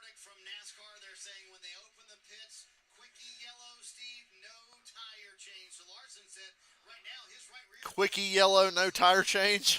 So this is the only part, I don't have a better answer, but this is the only part I don't like about Tough call. the situation with wets on the oval is NASCAR's trying to figure out, the right way to change tires, and it isn't the same for everyone. Let guys do what they want. Handled differently. You got to let them do what they want, So but they're not going to do that. I think we're going to learn as you see John Hunter. He goes all the way through the grass. I don't hate that idea, actually. There's a lot of moisture there. Probably pulls his tires off pretty quickly. We get destroyed even in 15 laps if we go out there right now. Yeah, I mean, Xfinity couldn't even make it 10. Yes, sir. See, that's the problem. You already have laps on tires. I really think the thing to do here is stop and put more tires on. I think it's equal for everybody if you do that. The track is drying quickly. You already have worn these tires off, and it's going to dry more, and they're going to wear more. And I could even see if they said, hey, we're going to put our last set on of rain or wet tires, and we're going to run 5 caution laps. I was going to say, or yeah, just let them put new wet weather ones on, maybe. I don't know. If you run really hard, you might burn it off, but we feel as a driver, you can make it 10. Like, you physically have the ability to run 10. We know you probably won't like This is where it needs to be up to the At teams. least give everybody an opportunity to get to the finish. Yeah, and from a driver's standpoint, I didn't know I had to stay tire. I didn't know I had to run all the way to the end on this tire, right? So, if you tell me, hey, this tire's going to wear out, you have to say We still got another 40 minutes till sunset, so Maybe not going to burn 5 off. Maybe make it even more of a challenge for you, Jeff, and say, no, you have to run all 13 or all 12 or whatever's left. But man, to your I'd rather point, have that. John Hunter run through the grass. well, I'll get water. I guarantee that fucking. time, but at this point, You're not allowed to change tires. don't think we're going to take very many So yeah, stay out here. Stay out, Hoss. That Kyle Larson, and I saw other cars. Larson's gonna be the last car on the lead lap by the end of this. Larson isn't saying that just for the benefit of trying to get a yellow for his condition. He is feeling what he's feeling. Marty. Well, they tried. You're not allowed to change tires at all right now. NASCAR to give the teams the option. They made that clear earlier. Back to slicks or not. Listen in. Actually, we don't have that radio, but he said, hey, I would love the option for teams here, Steve, for us to go. Yeah, it should be up to them. If we can. And then they said, Kyle, we cannot pit because only if we have a flat right rear tire truly will they allow us to pit. The camera showed no flat right rear tire for Kyle Larson, but according to him, that tread's absolutely gone.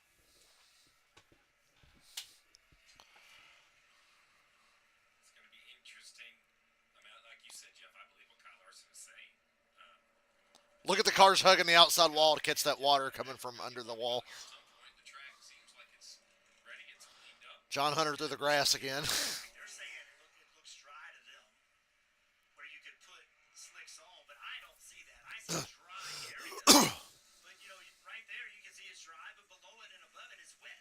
So this is not a time that you could put slicks on. But it is also a time that is going to wear. You could let him put another set of raids on. Extremely high rate. Exactly.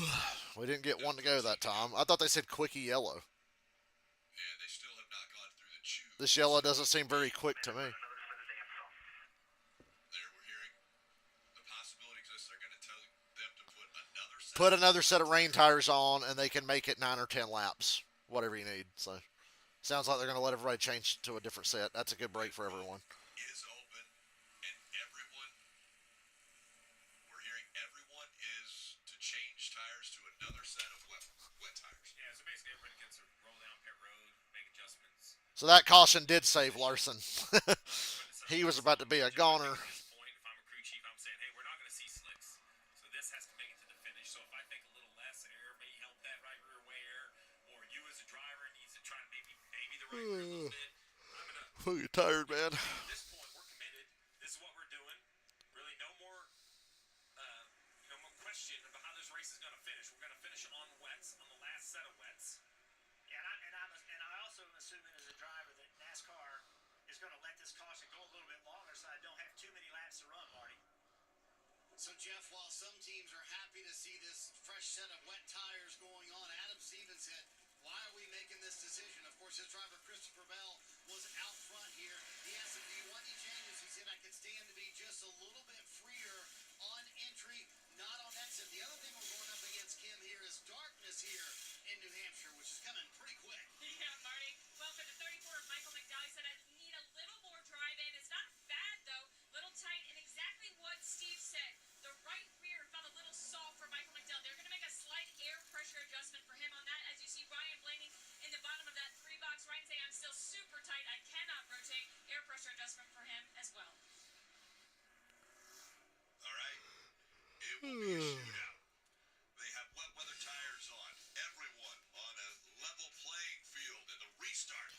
Gonna get one of them 2008 Brickyard 400 10-lap runs.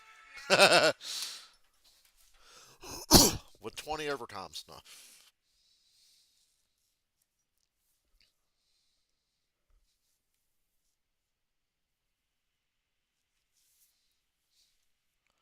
Are we having fun yet?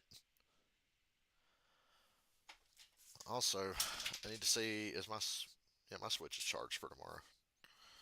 Turn it on to make sure. Would hate to go to work without my Switch. So I'll just turn it on to check the battery. I think I charged it Friday. Oh yeah, it's charged. Cool. Switch is charged for tomorrow. Most important part of my work day is making sure my Switch and my phone are at 100% when I leave the house.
Quick, run a water truck out there and wet the track down again.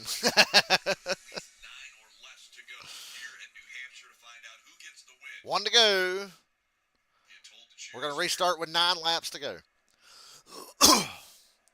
Blaney Bell outside. Barry outside. McDowell and Larson inside.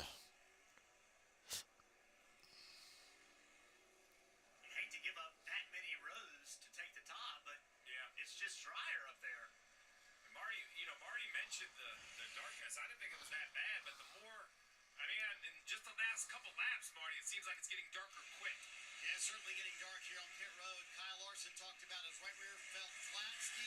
That is blistering all the way around that right rear tire for Kyle Larson. That last run, 10 laps, Rick. So going to be interesting to see if these tires can survive these final few laps. Oh, they can make it 9 laps. It'll be 9 laps. That tire is just like grabbing a hot pan on the stove, right? When your skin kind of blisters up in that one spot, rubber does the same thing. It gets too hot, it creates a bubble, the bubble pops, and it leaves those areas where the rubber is missing. You just lose surface area of the tire, you have way less grip. All right, Michael McDowell, we know that Michael McDowell needs a win.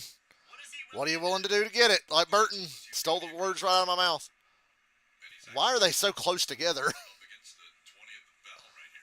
McDowell is on Christopher Bell.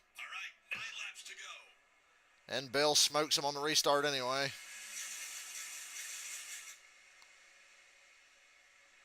Well, that's that. And McDowell just wrecked Blaney. And himself and Justin Haley. Okay. I think that smoke is coming out from the helmet of Ryan Blaney. And just not understanding how much grip there is. Uh-oh. Really. I mean, you're trying to step it up. Follow that 12 car. Race a chance to contend for a championship, just trying to take it the next level, and the grip just wasn't there. Well, we might have a new challenger for Bell now that Blaney's been taken out of the equation. Drives in the corner, and he is in trouble. From the time he entered the corner, that car never took a set, never had grip. Darkness imprisoning me. All that I see. Contact there, I think, with Haley, maybe. Justin Haley got a pretty good hit there on the way by. Yeah, the car never, ever was in the racetrack, and that is going to make that outside lane even more popular on this restart. And I have to see that. Kyle Larson wanted slicks, but if wet tires lost traction that quickly, I'm not sure that slicks would even make the corner. No, This is the race that never ends. All for the guy that we expected to win to end up winning anyway. From slicks to wet weather tires, Berry was in 20th, and now Josh Berry is currently scored third. To your point, Rick, there's no strategy. Josh Berry. Josh Berry's second, actually. You know, controlled pit stop to pass. Unless they got the running order wrong. Scored, it looks like it's second. Oh, Josh. Bill has to beat these guys to turn one. If somebody enters on his inside in turn one, that's not good. But he's been doing a good job of having a car length and a half advantage going to the first turn on these restarts. Michael McDowell was thinking, like, he's just going to run it in there and clear me. Used some choice words for Michael McDowell, but again, relatively. Blaney had a lot to say about McDowell, apparently. Last week did for him. You know, if they don't get that win, it's a very different situation here in the closing laps as he was running runner-up. So a big relief last week. I know they wanted a solid win here this afternoon, but you have to think how different it would have been if he was still searching for that first win here today.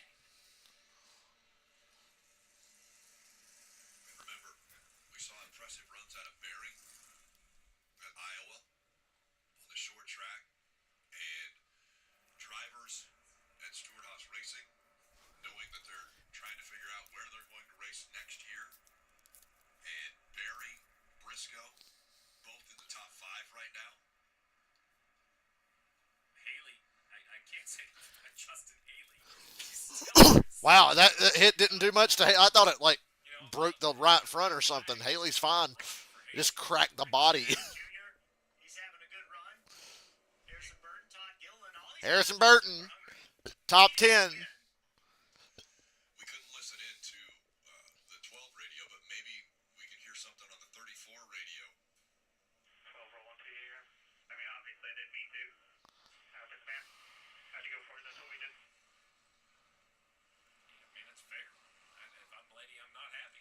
Yeah. And I do agree that Michael didn't go in there and wreck him on purpose, but that doesn't make Blaney. Joey Logano is now in the playoffs And we talked about the because Bubba got wrecked. of Berry, how many spots Just worth noting there. Joey's 16th on the playoff grid now. He was 23rd before they went to these wet weather conditions. So Stewart-Haas Racing, I don't want to take it away from the drivers, but they have to have cars that can do it. Both of them drove up front, so got to give that team credit and understanding the adjustments they needed to make. Please make this one to go this time. The amount of positions changed in the last 50 laps in going forward and back. I mean, it's crazy. We got to get this in. Movement within the field. I mentioned it was going to be. One to go. All right, we're going to restart with 4 to go. Think about it. Getting ready to choose Every restart could be the last. You don't know. laps of racing. Bell and Barry outside, Larson outside, McDowell, Busher, and Haley inside. That really shakes up the running order. Briscoe Chase Briscoe's, oh God, Chase Briscoe's on the front row.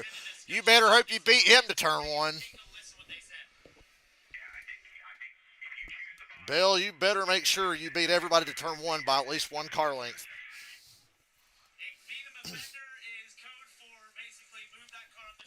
Woo! Use Ryan Priest's strategy that he was using to get towards the top 10. Just run them all out of the line. Christopher Bell dropping the nugget that Chase, I use in quotes, we don't know Chase Briscoe, but that's the rumor, should be driving the 19 next year, so this will be an interesting way to start that. New Hampshire was a good track for Stewart-Haas Racing in its heyday. Can't believe I'm saying that. nuts drier. At the peak for Stewart-Haas Racing, Ryan Newman won here. Tony Stewart won here. 4 laps. Kevin Harvick won here. Chase Briscoe on the inside of row 1.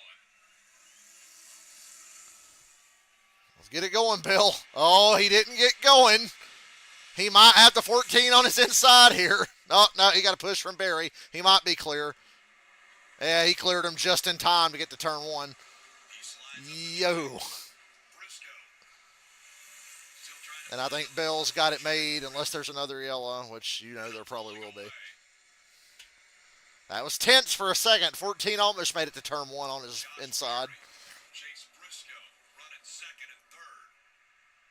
Look at this. Now everybody running that God. 3 to go. 3 laps to go. What, Good corner for Josh Berry. Trying to make a pass on the bottom. Is there enough grip? Trying to make a Damn, Josh Berry really gained a lot there. It's going to be close enough. Well, close to look like he might. Damn, we got a caution. Brad Keselowski just got spun. Still green. Okay. Coming to 2 to go. Still hasn't refired. Get it going. These cars take forever. There's going to have to be a yellow, right? There's going to have to be. Still not. There's the caution. God damn it. Right as he got rolling. I think Christopher Bell, I don't know. I want to say wins because of darkness. What time is it?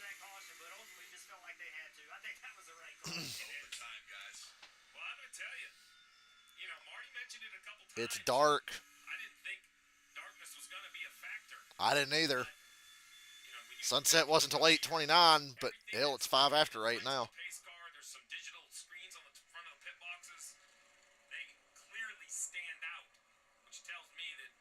This race might be over. Unless you want to do another quickie yellow, just don't even open pit road. Or just open pit road all at once and get it going.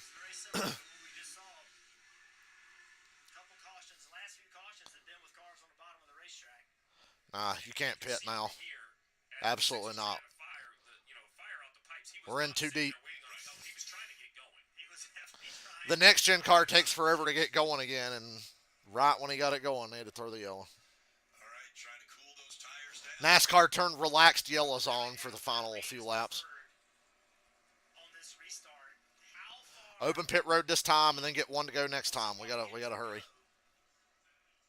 Because we just saw it. Most of the top 3 picked the top. I don't know why they won't do that again. I just don't think Josh Berry picking the bottom. I just don't think that he can. I can still see sun at my house, but like I said, for some reason it gets darker quicker or sooner up in the Northeast. You really notice it during football season. Watching like Eagles and Giants 4:30 games, and it's still sunny here, and we're in the same time zone as them, and it's dark up there. The fact that it's only 2 laps, even if it doesn't work out great, how many spots are you going to lose because it's only 2 laps? It's probably. I think some of it boils down to what are you willing to do, right? And if you could leave the restart zone on Christopher Bell's bumper, can you move him a little bit, get him up out of the groove? I'm telling you, last week at a race, Josh Berry was exceptionally aggressive. Anytime he got underneath a car, he was. This is yet another restart where you better make sure you're clear going to turn 1. Earlier today, Briscoe and Berry have similar tendencies. push a guy completely out of the groove, and it's worked for him. Nobody's made him pay for doing it. So that's in his playbook because it's been working the last 2 weeks. And there's a little bit of positioning even coming into the restart zone because, Bell is trying to not restart out against the wall. He wants to run in the middle of the dry. Looks like he's trying to get the lower lane to have their lefts kind of in the damp. These things don't happen by accident, do they, Steve? Everything is thought about. Rodney Childers, he's not worried. He got Stuart Haas has so many sponsors. Rodney Childers is just wearing a Stuart Haas suit. He don't even have like a sponsor or fire suit on. It's dark. We're on wets. Oh, look at the radar. And there's more possible rain. And the reason this, listen, if you're watching, so they're already on wets. What's this matter? NASCAR has said they will not run with falling rain because of visibility. 1 to go. Rain shower, even though it's just damp at the track. Bell outside, Berry outside, Briscoe inside. Stuart Haas 2-on-1 here, but Bell has control of the race, and he's been the best car for the majority of the race. Certainly since we've went to rain tires. First career win and a playoff berth right in front of Josh Berry. What does he think about this restart? Listen in. What now, Batman? I'm gonna do this. I won't be able to sleep tonight if I don't. I won't sleep tonight if I don't. I want to saying I'm going to take the Oh, God. be willing to move Bell. Jeff, this will test your morals, but this may be their shot to make the Once again, the ethics of racing. We talk about the ethics of racing a lot on this channel and how everybody's moral principles have changed with the way modern NASCAR is ran and the format and all that. Start on the outside or push him out of the way. I think it's both. I think that Josh Berry is willing to do whatever it takes here. He's going to get hit from the 4 behind, and the 14's going to just barrel off in the corner and use him up. You better get going, Bill. Two laps to God. in the USA Today. Briscoe, get up on the wheel. Motor Speedway. What a start for Bill. He's already well clear, and Barry's not even close enough to do anything to him. So that's that. Good job. Bill did what he had to do. He is clear. The 14 is racing the 4 really hard. So, yeah, this is over. Barry just couldn't get the power down. Briscoe got to his left side. SHR teammates side by side for second. Stuart Haas in a nutshell. Here we go. Use every bit of the racetrack he wants or needs. Yep, that's a wrap. Fighting on the outside. Bell's gonna get the White white flag. flag. One more time around. Next flag will I called this early in the race. I said the battle for second's going to be great. Ain't nobody going to touch Bill. If you remember back in my previous stream. He looked good in the dry. He's looked good in the wet. Christopher Bell, still the man to beat in New Hampshire. Get out the broom. The fight for Remember when Kyle Busch used to sweep the weekend? drivers will contact made there, but it's gonna be Bell who sweeps the Now it's his former crew chief and another Gibbs driver that do it. What a day he has done. Bell wins in Christopher Bell wins and Rick Allen's losing his voice. Been a long day.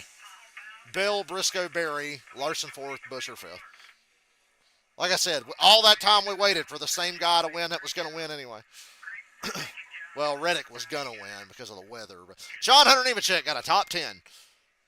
Hot damn. How many times did he get the free pass today and get a top 10? Stenhouse finished 7th. 6 hours. Yeah. 6 hour race. Rick Allen has no voice. I didn't think we were going to see wet tires and didn't know what to expect.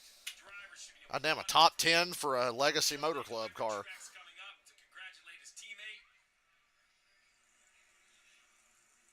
What a day. What a weekend for Christopher Bell. Yesterday Alrighty. wins in the Xfinity Series in his 4 starts. Give Rick Allen a Ricola. Today he does something that we didn't think we'd ever see. Ricola. After 219 laps, they put wet weather tires What's going on in an IndyCar race? and sent him back out there on a wet racetrack.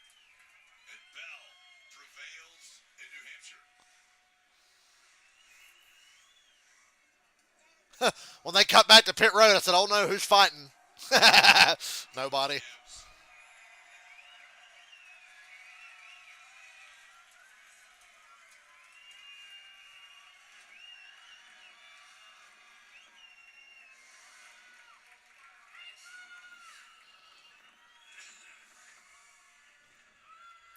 You can see the reflection of the fireworks on the top of Bill's car. It's very cinematic. And it's dark enough to where you can actually see the fireworks.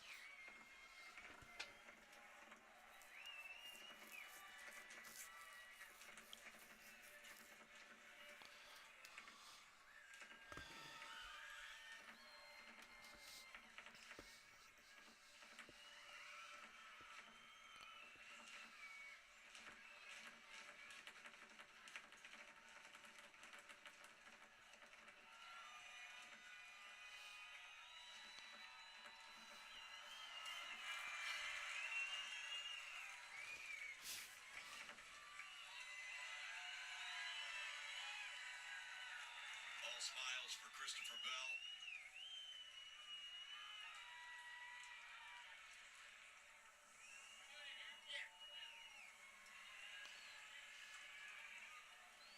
He's getting familiar with these finish line interviews.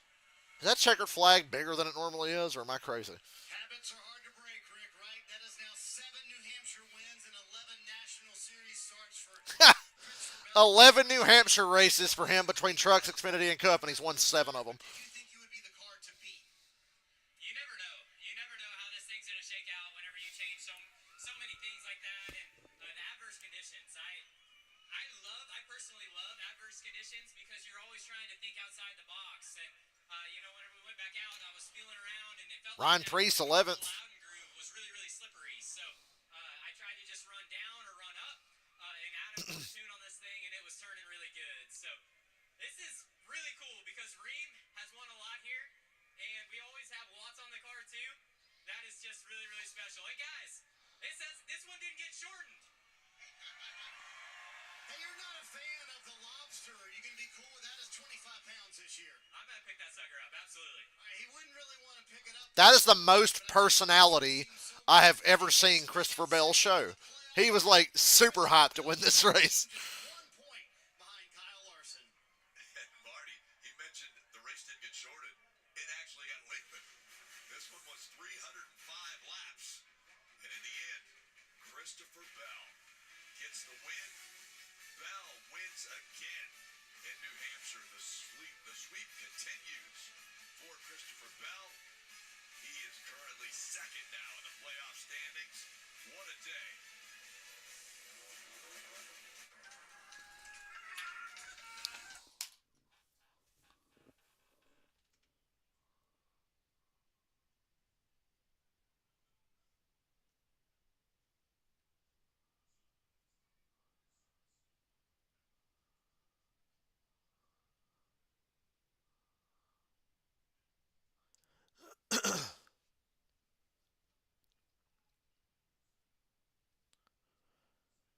Ryan Blaney go cuss out Michael McDowell?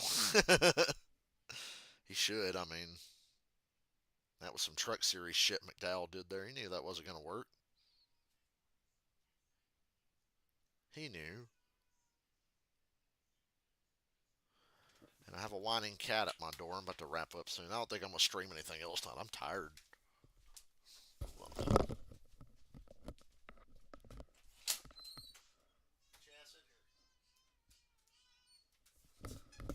Oh, Ozzy's reading me the riot act because I had the door shut.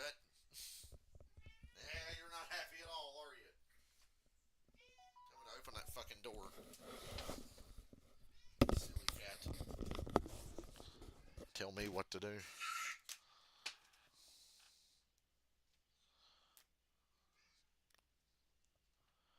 Man.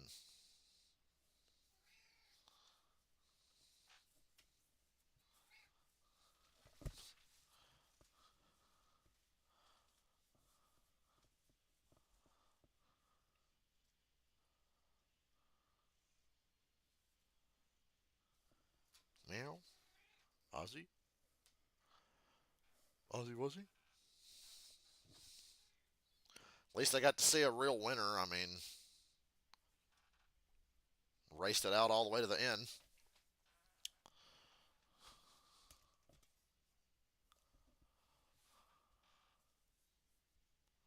You know, the NXT commercials got Lola Vice in. Have you seen Lola Vice? God. She's hot.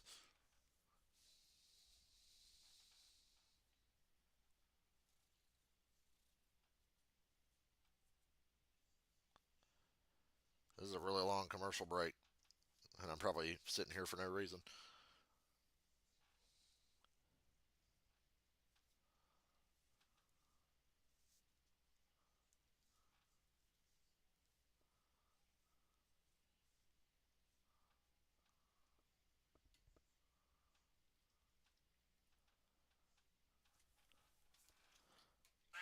Oh, poor Justin Haley ended up 29th. He should have had a top 10. Josh Berry has moved up to 20th in the standings, 73 points. Josh Berry can make the playoffs on points. Logano is in now. Bubba fell out. Briscoe closed the gap by a wide margin.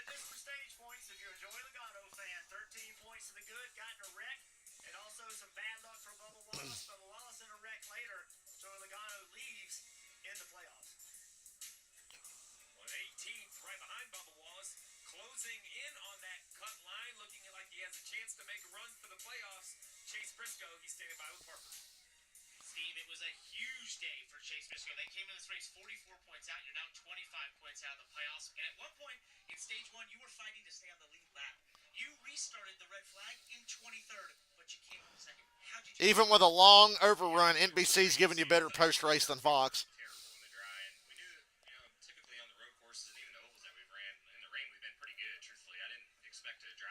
Denny Hamlin, 24th, LOL. Good God, Corey LaJoy finished ahead of Denny Hamlin.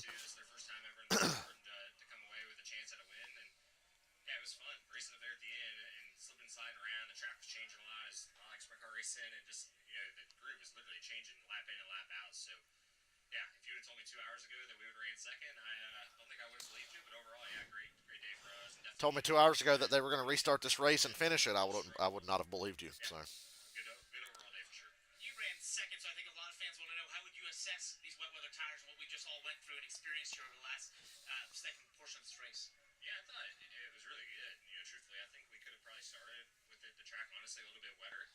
The beginning was. that's what I say. Place 5 wide at times. Why we dry the track before we run on wet weather tires? Yeah, I think see kind of the wet weather progression of how aggressive we've been with it. And I think we can continue to do that. And even from a visibility standpoint, I mean, it was totally fine with no wipers, anything. So, yeah, I'm all for rain racing on the ovals and even on the road courses too. So hopefully we can get some more of it.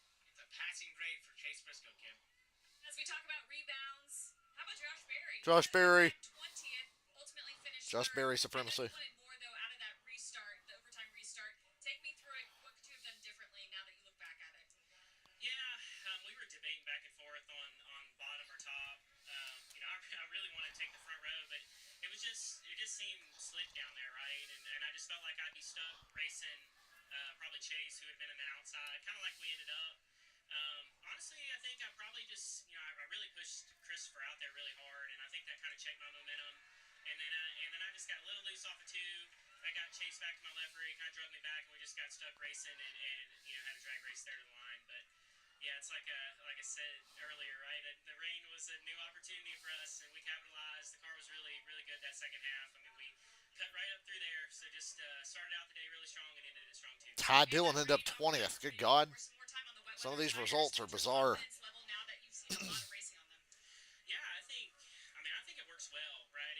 It's definitely a challenge, right? It's intense, but it's so much fun. I find myself riding around under caution, just like trying to figure out where the grip's at, what part of what pavement has grip, or whether the paint has grip, doesn't have paint. And then you see us running through the water on the front chase. I mean, I've never done anything like that in my life, but man, it was so much fun.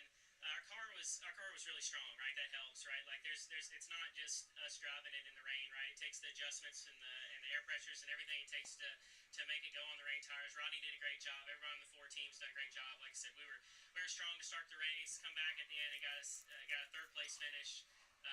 Really solid day. A lot to be proud of. Just want to thank Miner and everybody, Stewart Haas Racing, Ford Performance, everybody on this 4 team. We're gonna keep digging. Marty, I think that's a seal of approval from Josh Berry on those wet weather tires. Well, Kim, for Ryan Blaney, after winning last week, it looked like it would be a top 3 finish today, but it winds up being a 25th finish. How did you feel like how Michael McDowell raced you there with a couple of restarts to go, and he also approached your car after the race? What do you want to say? He apologized, I'm sure. So he wrecked me. Apology is nice, but it's not gonna bring back what he did. So, I mean, I knew what he was trying to do. It was like a low percentage move. I mean, it's wet down there, and you're just gonna stove it off in there. And what do you think's gonna happen? Like you're gonna take both of us out. So, I know he's got to win and all that. And that's his excuse, but you have to be a little bit more careful. Well, he ain't won this year. Just thinks that we're at the expense of it. But man, I really thought we had a decent shot to contend. I was happy because we came in, put tires on, made a big adjustment. And I was looking forward to Ryan Blaney, the most angry, passive-aggressive man in NASCAR. Never really got a chance. But proud of the 12 boys. Menards, Dutch Boy, Ford, Body Armor, appreciate It's weird saying New Hampshire at night. Long day and really fast car. It's like a horror movie. I really enjoyed where our short track program is going right now. So hopefully we can just continue to try to get that a little bit better. Winds up being 25th for Ryan Blaney. 25th. He deserved better. And thank you, Marty. Appreciate it, guys. Rick Allen. Rick Allen. About everything you could possibly see in New Hampshire today. Yeah, you just never know. There's the lobster. In this sport, the willingness to have wet weather tires, then the courage to put them on in the middle of a Nashville next week. live action in the middle of a playoff. 3:30 on Sunday afternoon. Playoffs, it worked out very well. Xfinity Saturday at 5. Good God, it's dark. What can happen in the future? We saw today it's possible. Now, what can they take? What can they learn? Think we learned a lot from this. I learned something today. We learned a lot. You can race on a wet racetrack and not be scared. We saw wet, we saw dry, good cars, bad cars. The movement in the last 50 laps, unbelievable. When you look at the finishing order, it's crazy. And the best driver I don't know why next week is and gonna best be car, different. best team ended up winning anyway. Series on Saturday. All those variables, and the guy that we thought was going to win won anyway. Just like yesterday. Yesterday, he shouldn't have won that race. Ended up going his way. He is a winner. Keselowski, so a couple champs. What a day. And a serious, serious championship contender. You better believe it. All right. I'll see you guys.